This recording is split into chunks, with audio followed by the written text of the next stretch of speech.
Ursula Gertrude von der Leyen was born on the 8th of October 1958 in Brussels, Belgium, at a moment when Europe was still learning how to breathe again after two catastrophic wars.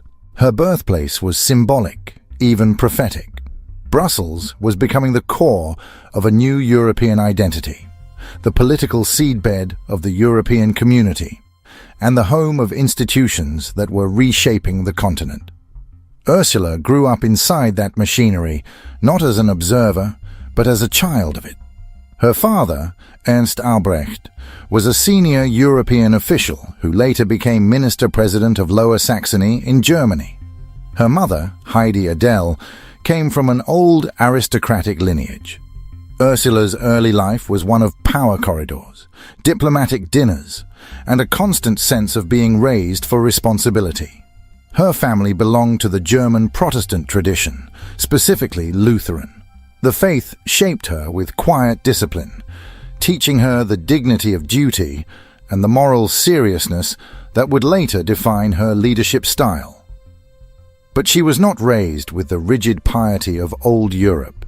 She grew up in a modern, educated, politically active household, where religion was a foundation, not a cage. As a child, Ursula was shy, observant, and unusually introspective. She listened more than she spoke. Teachers noticed her calm but penetrating presence.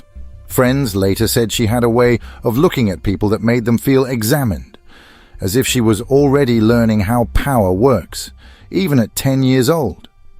Her adolescence unfolded in Germany after her family left Brussels.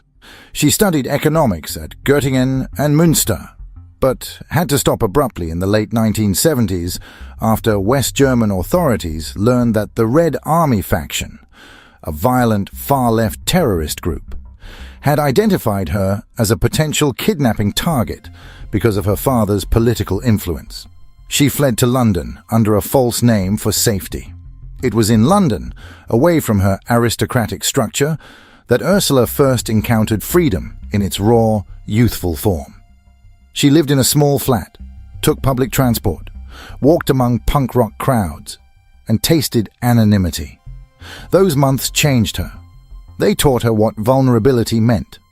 They also taught her that power attracts danger, a lesson she never forgot. She eventually returned to Germany and redirected her career toward medicine. She studied at the Hanover Medical School, specializing in gynecology. Medicine was not glamorous, but it grounded her. She saw women giving birth, suffering illness, raising children alone, fighting for dignity. She witnessed domestic abuse cases, poverty, and desperation. These experiences carved a deep mark on her worldview. The privileged girl from Brussels now understood life from the ground up, from hospital corridors and emergency calls.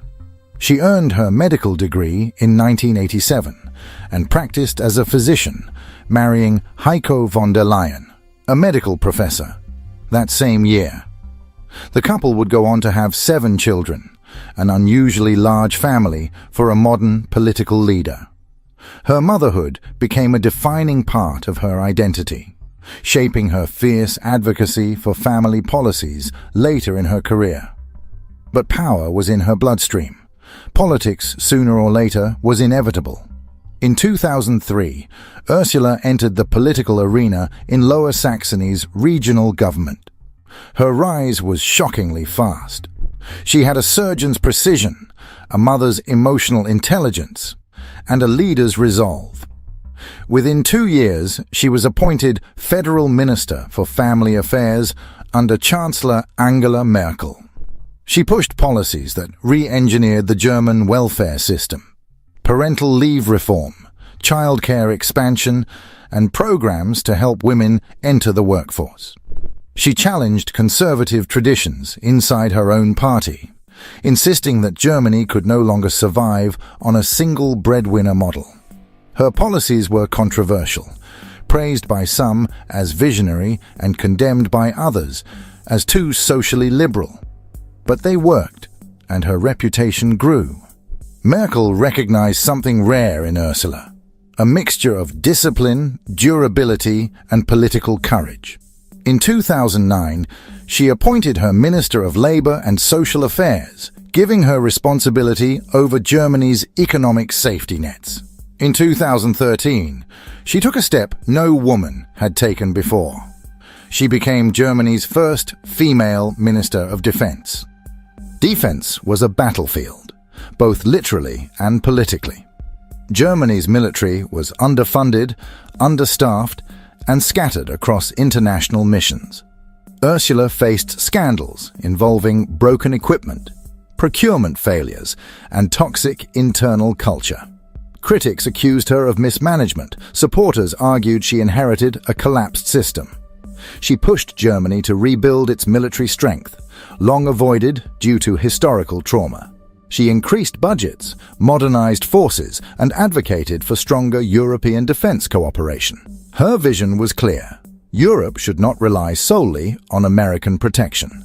That idea was bold, even provocative, as it challenged the geopolitical structure established after World War II. Her tenure at the Defense Ministry was the harshest phase of her career. She faced cyber attacks, political enemies, parliamentary investigations, and relentless media scrutiny. Yet each attack hardened her. She learned how to withstand pressure, how to keep a straight face while her reputation was being thrown into the fire. Her resilience impressed European leaders. Then came 2019, the year that changed everything. After European elections ended in deadlock, France and Germany negotiated a surprise compromise. Ursula von der Leyen emerged as the first woman ever chosen to lead the European Commission, the most powerful executive body in the European Union. Critics claimed she was selected through backroom deals. Supporters saw her as the only figure capable of uniting the fractured bloc. She accepted the role with characteristic calm, knowing it would place her at the center of world history. As president of the European Commission, Ursula faced crises that would have crushed weaker leaders. First came Brexit, the unprecedented departure of the United Kingdom from the EU. She navigated the fallout with a steady hand, protecting the union's cohesion despite predictions of collapse.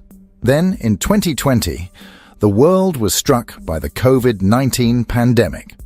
The crisis demanded coordination across 27 nations with different healthcare systems, political agendas, and cultural temperaments.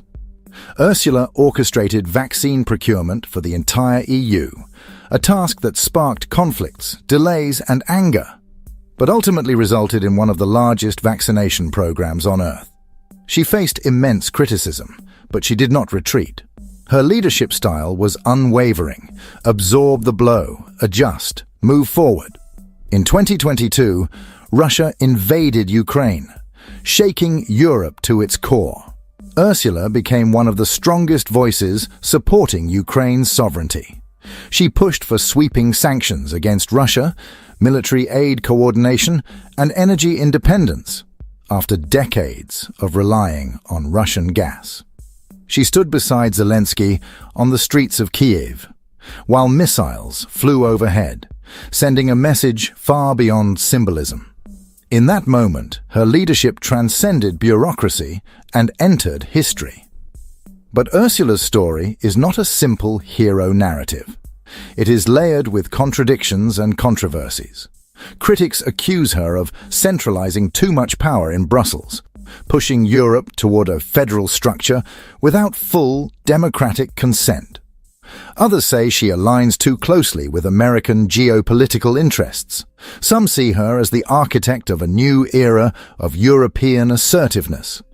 Others fear she is building a technocratic empire. There are debates around her handling of migration, digital regulation, and energy policy. Investigations into procurement processes from her defense ministry years continue to haunt her. Yet through every storm, she maintains the same controlled, almost surgical demeanor. Her background explains that composure. Ursula von der Leyen was born into institutions before she served them. She speaks several languages fluently, carries aristocratic poise, without elitist arrogance. and embodies the European project both by birth and by conviction. Her Protestant upbringing instilled a sense of vocation, leadership not as self-glorification, but as responsibility. Even her critics admit that her endurance is extraordinary. As of today, Ursula von der Leyen remains one of the most influential and polarizing figures in modern politics. She stands at the intersection of old Europe and new Europe, the child of the post-war order now reshaping the post-American world. Her career mirrors the story of the continent, built on hope, tested by crisis, defined by reinvention. What makes her biography mind-bending is not simply her accomplishments, but the arc of her transformation. A shy girl raised in European institutions. A young woman forced into hiding from terrorists. A doctor who witnessed human fragility up close. A mother of 7 navigating chaos with order. A minister who fought entrenched systems. A defense chief who rebuilt a military. A president who guided a continent through pandemics, wars, and geopolitical tectonic shifts. Her life is proof that power is not born in noise, but in endurance. That leadership is not about charisma, but about pressure. That destiny is sometimes shaped long before a person realizes what direction life is pushing them toward. Some leaders rise through rebellion. Ursula von der Leyen rose through responsibility, layer by layer, crisis by crisis, decision by decision. Each phase of her life sharpened her for the next. She is, in many ways, the prototype of the 21st century European leader, multilingual, technocratic, globally aligned, and unafraid to confront the storms of history. Her story isn't finished, and that is what makes it timeless. She continues to stand at the heart of Europe's choices, the wars it resists, the borders it protects, the values it struggles to uphold, and the future it tries to shape in a world where the old orders are fading. If European politics is a chessboard, Ursula von der Leyen is one of the few players capable of seeing the whole board at once. And whether one admires her or opposes her, it is impossible to deny that her life has been a journey of relentless evolution, guided by a belief that Europe is not merely a place on a map, but a civilization worth defending. By the way, don't forget to show some love by hitting the like and subscribe button. Also, write us in the comments what you think about Ursula von der Leyen. We'd love to hear your thoughts.